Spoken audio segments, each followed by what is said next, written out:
What's up guys, Joe here, welcome back to my channel, and today we're back with more T-Mobile Bianchi here on PCM 2020, and today we have a really exciting episode because we have our first World Tour race as a team. So looking at our calendar, we had a pretty difficult time of it last time at the Volta Algarve, but today you can see we're heading to Omloop, Het Nieuwsblad. We then have Kuurne, Brussels, Kuurne, Strade Bianche as well, and then this Italian race. So some really exciting races. And if we quickly look at the sponsor screen, you can see we failed our last two objectives. We don't have any today, but hopefully we can really turn the tide a bit with our results. So getting underway today, we do have Omloop, Het Nieuwsblad. Like I said, you can see the favourites: Yves Lampaert, Matthew Van der Poel, Peter Sagan, some massive competitors for us today. 200k and a big Belgian classic. Looking at our squad though, we are led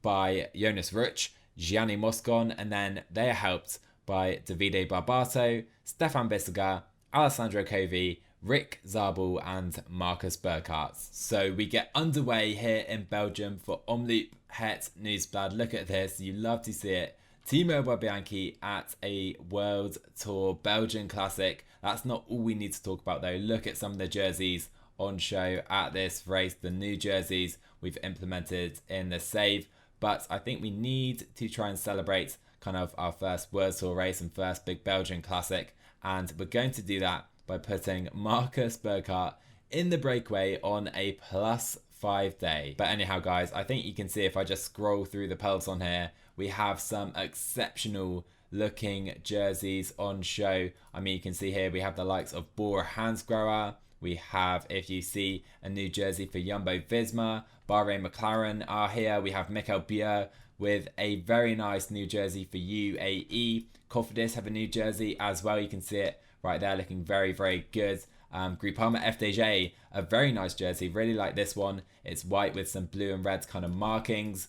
Mitchelton Scott as well, looking very nice with their brand new kind of style jersey. We have Oldani looking very nice for Lotto Soudal. Also DeCoinic Quickstep with more white on their jersey, modelled by Pippo Ganna. EF have a new jersey design.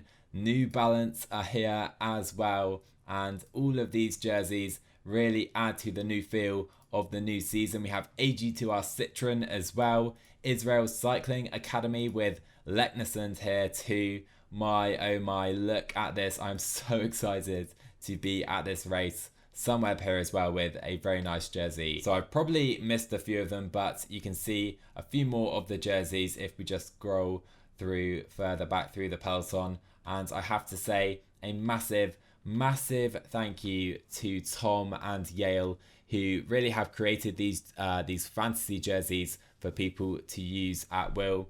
You can find them over at Le Gruppetto, where they have their show reels. I will leave a link to them in the description below, but they massively add to the kind of new feel of season 2 here with T-Mobile Bianchi. Anyhow, back to the race today. We don't have the best race days, bar Marcus Burkhardt, who of course is on an incredible day, and we have plenty of riders trying to join the break. I think we're going to have 14 riders in this group in the end.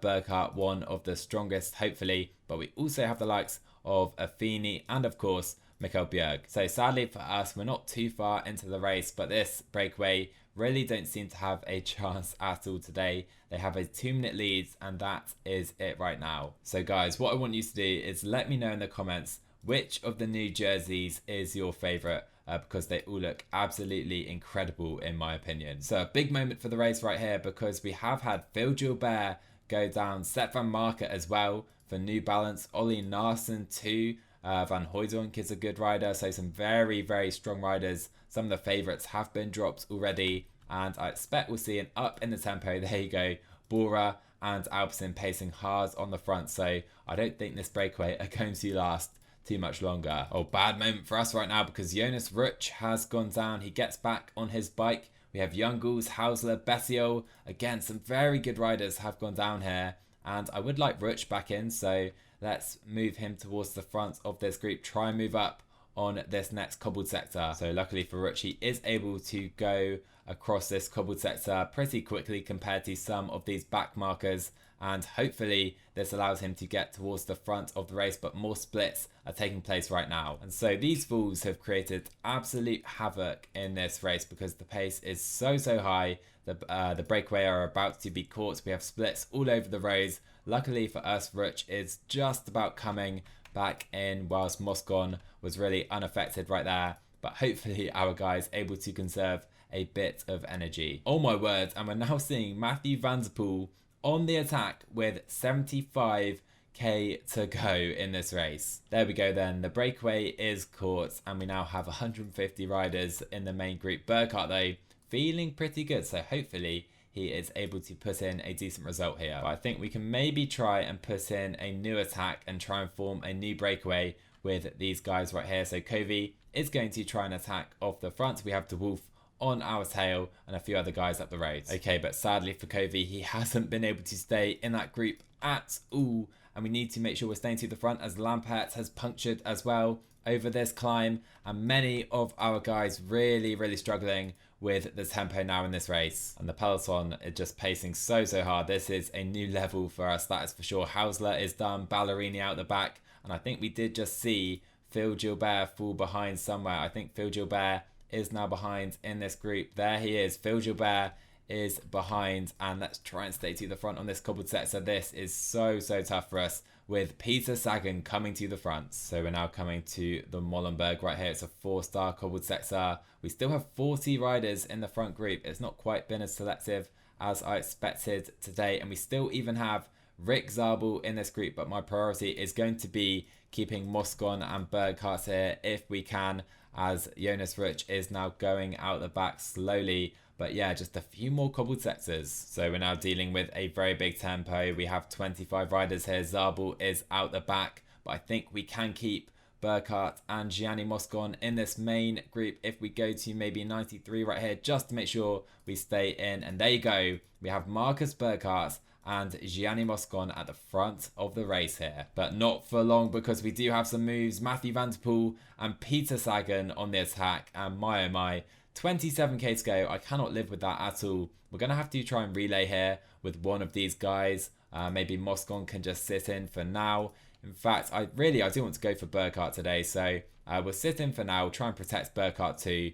Try and rely on other teams here. We don't have the firepower just yet to bring in those guys. And that is especially the case with this 4-star cobbled sector. And boy, oh boy, this is tough. I think Moscon and Burkhardt may get dropped right here. Look at how difficult this sector is. We're just trying to stay in this group with Sagan and Van Der Poel attacking each other well up the roads. And I think we can just stay here.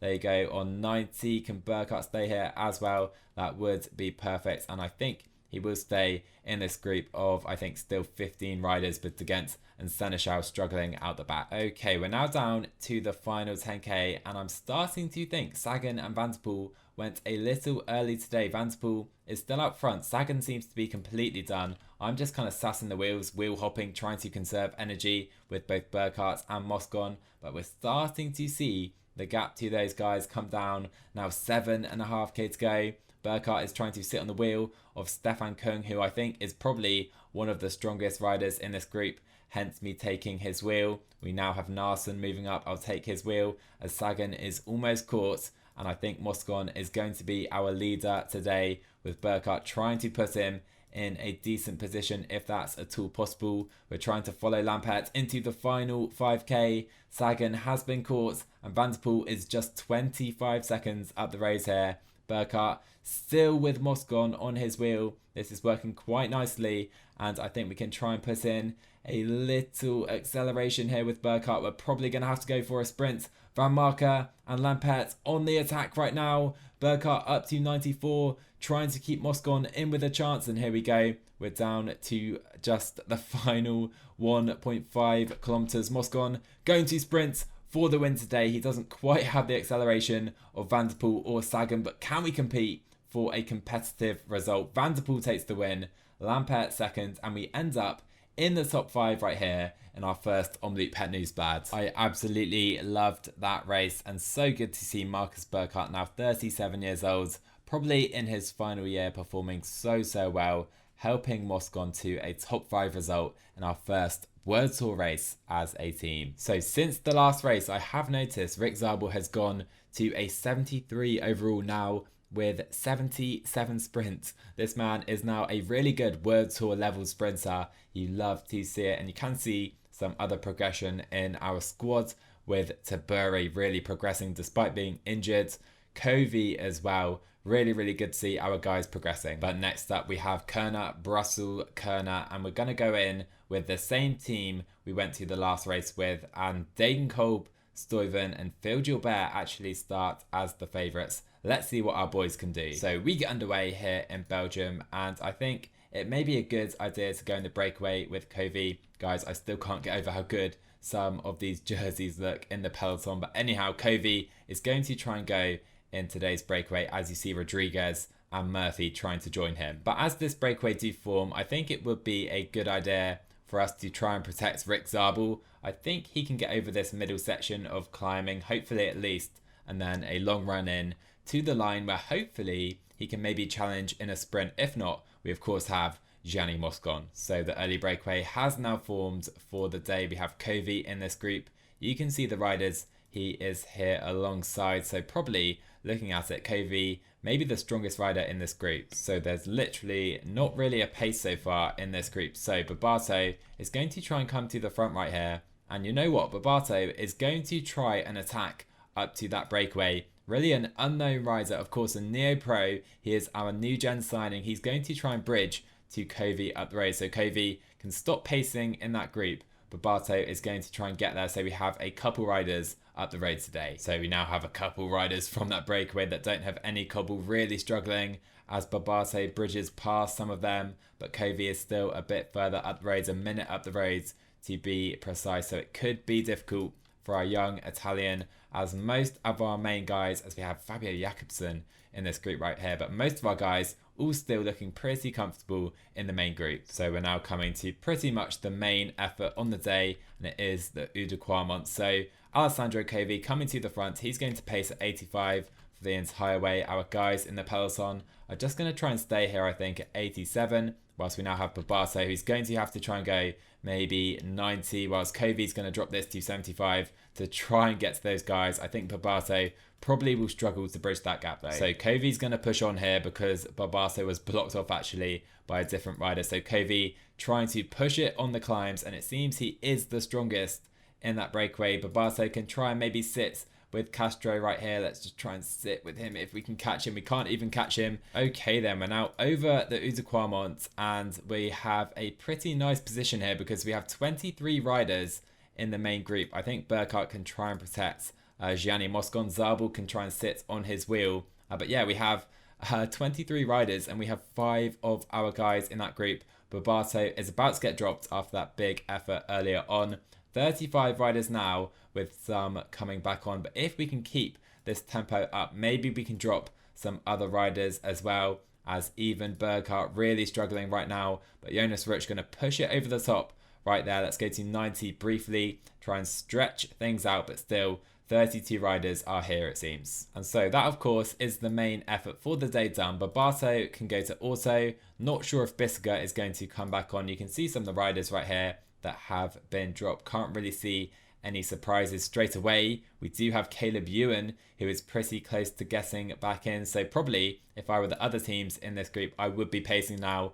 We're not going to with Covey up the roads in the group of the front 3 riders. Okay, but sadly it does seem that we are going to pretty much have a full peloton again here. 85 riders now coming back on, and just over a minute to these guys. Okay, so Covey has now been dropped. I'm pacing pretty hard on the front with Burkhardt and Barbato. We do have some fairly strong wins here, and we need to try something different, I think, if we want to make a difference. So let's up the tempo here and maybe try and create some crosswinds. Okay, so we're coming round for one final lap here at Kuurne, Brussels Kuurne, and it's going to be very difficult for us because Zabel is here, but we're starting to see some splits, and these crosswinds are now paying. Burkhardt, you need to go 99. I think Rutsch, you need to as well. Let's really try and make these guys pay for getting dropped. And out the back right here, you can see some of the riders that have been dropped, and it's really stretched out. McClay was back there. He's a good sprinter. These Lotto guys are waiting up. It's Caleb Ewan behind.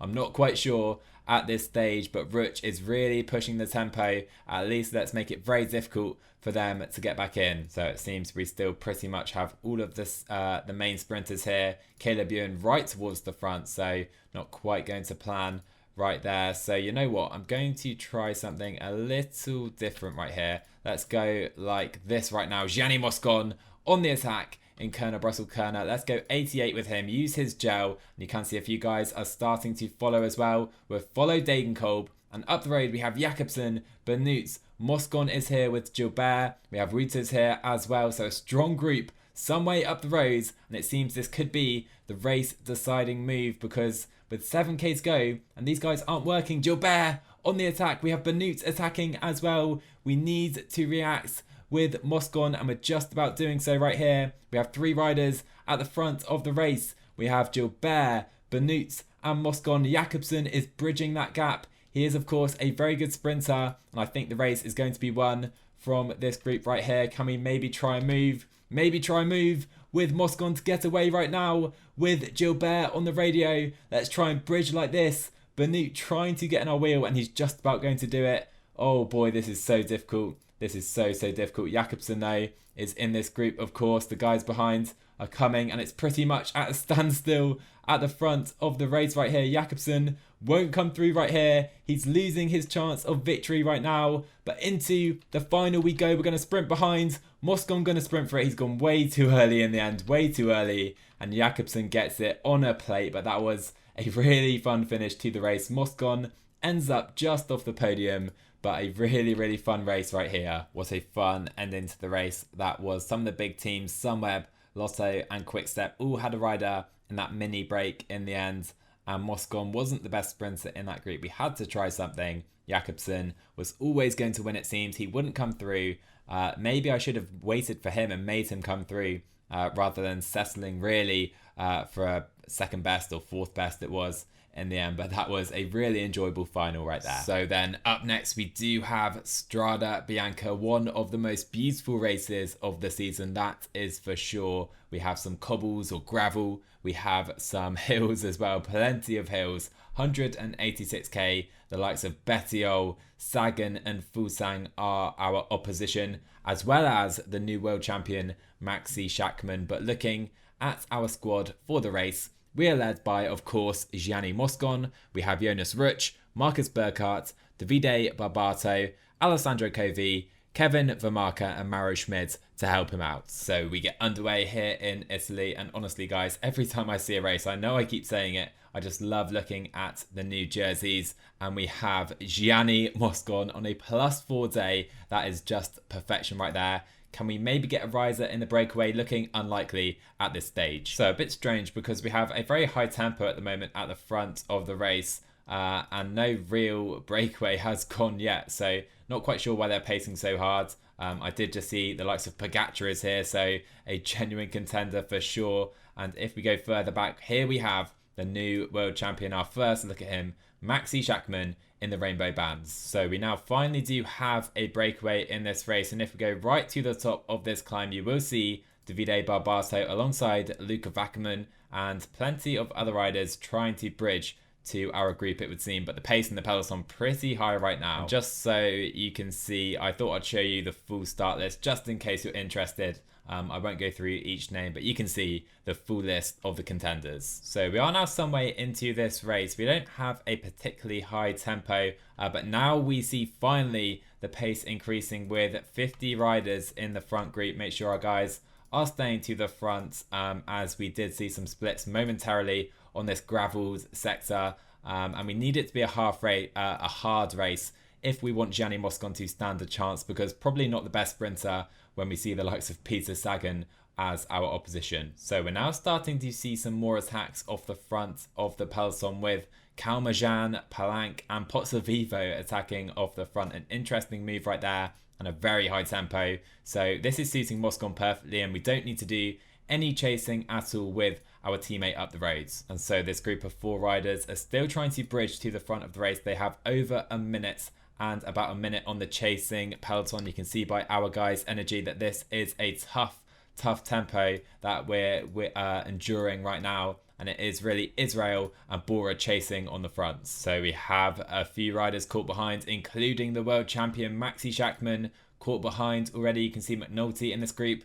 Vlasov as well, a super strong rider as well. Gamay is here. So already we're starting to see some very strong riders out the back. So we're now down to just 42 riders at the front of the race and only 32k to go. This race is going very quickly with Barbato still at the front. He's not done too much work in this group either. I think it's the same 6 riders that went up the roads early, so they have had a great time of it up the roads. And we need it to be a pretty hard tempo right now, so I may try and attack as we approach the next graveled sector. Okay, so here we go. Lucas Postelberger, is he on the attack? Lucas Postelberger on the attack for Bora Hansgrohe, and that is very interesting because they of course do have Peter Sagan now sat in the wheels, so maybe we do need to react here. We're doing a decent job here with Covey looking after us, but Barto has been attacked. That is fine because I'm about to drop him to this group, I believe, as Covey is now done. Moscon just about clinging on to this group, and at this point Barbato is going to sit up at 38,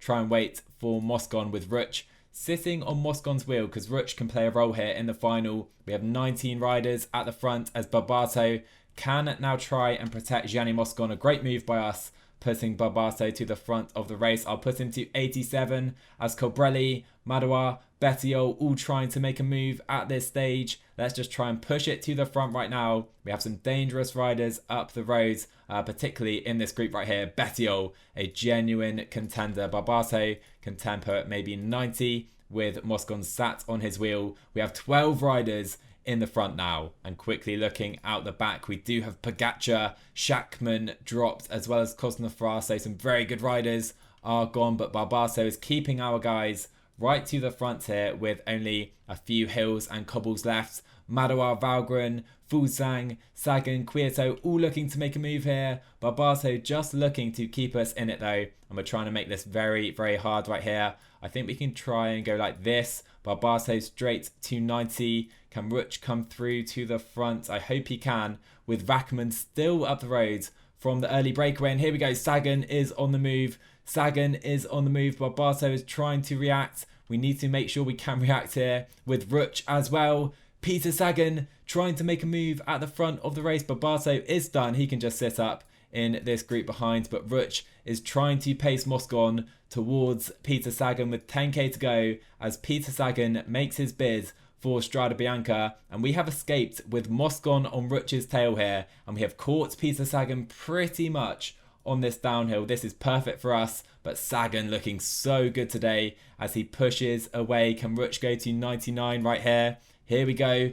Ruch is going to catch Peter Sagan, and he is going to now sit up as Gianni Moscon goes on the attack here in Strade Bianche, attacking Peter Sagan into this downhill sector. We have about 9 riders behind, but Moscon looking very aggressive, trying to drop Peter Sagan. That is proving to be very difficult though. Now with 5k to go in the race, it seems Sagan versus Moscon for Strade Bianche, and we only have a downhill now as we approach the final of the race. So you can see the chasing group. We have Fulsang, Madouar, Quieto as well, with Sagan sat on Gianni Moscon's wheel. We're going to get a top 2, I believe, in this race. Do we have the energy as Peter Sagan tries to come through? It's a race though for the line. Moscon needs to go to 95. We'll sit on Sagan's wheel. Actually, we'll try and come through into the final kilometre. This is pretty nice here. Moscon trying to go for the win. We're going to sprint. Sagan doesn't have it here. Sagan doesn't have it, and Gianni Moscon is going to win Strade Bianche. You love to see it. What a win. We win Strade Bianche with Moscon ahead of Peter Sagan. We had a great day. Quieto was third in the end. And what a race that was. What a sight this is, guys. Gianni Moscon on top of the podium in Italy, winning Strade Bianche. we have just recorded our biggest win as a team yet. What a win. We beat Peter Sagan. Look at this man's attributes. He tried everything. Quieto tried to catch us as well, but Moscon had the strength on the massive +4 day to kick away from Sagan on the final climb. What a victory. And so we're going to stick with the same team for the final race of today's episode, the GP Industria, and we have some climbs to the finish, and Moscon, after winning Strade, is the favourite today. So an early breakaway has formed here in Italy, and up the road you can see we have 13 riders. We will keep all our guys in the peloton with Vermarka, Kovi and Moscon, our leaders, all on good days today, and we're going to try and push the tempo up these climbs. Okay, so we're now pacing pretty hard on the front. We have Burkhardt, Schmidt and Barbato who are going to try and up the tempo as we enter the first climb. The rest of our guys can come to the front. And we did just have a fall, and I do believe we did have Tom Pidcock go down, and he is definitely one of the favourites for today. So a big shame for him. I think he will get back in, but we're going to continue pacing at around 80 on the front. Plenty of teams doing work here. So coming on to the second ascent, I don't think Pidcock made it back onto this group actually, as we have quite a few riders out the back now. I think Pidcock is in the group behind still right here. So he has no chance today if we go back to the front of the race. Still a very high tempo with riders getting dropped all the time, as all of our guys on the front are now struggling. Burkhardt and Moscon, Vermarka and Moscon still looking good though. So over the top of that climb, I was caught out and Vermarka has been dropped here. So you know what? I'm actually going to drop Kovi to try and help Vermarka get back in, but this is looking more and more unlikely. Right, let's try and time this okay here with Kovi pacing at 80. He's not quite been dropped enough yet. Let's go back to maybe 80 right now as Vermarka tries to join him in the same group. They're still not quite in the same group right here. There you go. Finally, we can now put Kovi to 95. Try and get him back into the front of the race, but this is of course going to use a lot of energy. We do get him back in just about right there, but I think Vermarka going to struggle here for the remainder of the race. Okay, so we're coming over this climb again, and we do have some moves over the top. I'm trying to react here with Vackerman attacking, and it's Plankart on the front actually trying to make a move. We now have 11 riders at the front, so Vermarka can try and tempo into this downhill, as it seems everyone else is going to be without a chance of victory. We have 11 riders at the front coming into the descent. So Vermarka is just sat at the front here. We have Serrano here, Bagioli, who we almost signed last year. We have Marcus Houlegaard. You can see the full riders in this group with Moscon, our leader, of course. Interesting to see that Sanchez is working for Marcus Houlegaard, as Vermarka is now done for the day. Moscon needs to move to the front as he's stuck behind his teammate, as we now have some moves, and that was not ideal timing at all right there with Vackerman attacking off the front. We luckily managed to grab Bagioli's wheel just in time. Let's try and go 92 here with Moscon. Try and maybe let that wheel go and get it back in a moment, I hope at least. But Bagioli looking very strong, and maybe that was a bad decision. Moscon just about getting back in right here to this group. Let's take position again. We don't really want this coming down to a sprint with the likes of Marcus Houlegaard in this group, so maybe we can try something in a moment. And so yeah, we still have Vackerman in this group, and we're just coming to the top of this climb right here. So you know what, Moscon's going to come to the front at maybe 84, which is proving to be quite difficult on these windy corners, but we're going to have to try and attack over the top. But it is Vackerman trying the attack here. He's clearly very strong, and we lose the wheel right there with Gianni Moscon. This is looking like a very difficult race to win right here, with the two guys up the road actually stronger sprinters than Gianni Moscon. Let's just go 99 to the top of this climb. And I think Vackerman and Marcus Houlegaard do look the favourites at this stage to win this race. We didn't quite have the kick to stay with those guys as we now enter the descent with 5 riders on our wheel. So looking at the two guys ahead of us, they have slightly worse downhill stats than Gianni Moscon, so hopefully we can somewhat get back in, but I think we are now riding for a top 3 place with Swift on our wheel. Again, not the best descender. Can we maybe try and attack away? And we're slowly getting away from these guys here with Moscon. This is quite nice, so hopefully we can maybe secure at least a top 3 right here. Let's ride 92 here into the finish if we can, and it seems we have just there secured 3rd place on the day with sprints for the line. But up the road, it's Vackerman versus Marcus Houlegaard. Houlegaard looking good. Vackerman unable to come round, not able to come round, and Marcus Houlegaard takes the win. Moscon will have to settle for P3 today. You may remember I did question UnoX's tactics pacing with Sanchez, but it paid off in the end with Marcus Houlegaard taking the win. We take the P3 after winning Strade the day before. So a nice episode today with our first World Tour races and our first World Tour win. Really, really nice episodes. I'm not sure exactly what we'll come back for in the next episodes. We'll see what races we have up next. We'll probably, of course, play some of these Belgian classics. Let's see. But anyhow, guys, I hope you enjoyed today's episode. Gianni Moscon proving to be quite the signing. We've kept him under control so far. He hasn't been fighting any other riders, and he has delivered some wonderful results. So I hope you enjoyed. Drop a like on the video if you did. Subscribe to my channel if you're new. I'll see you guys in the next one.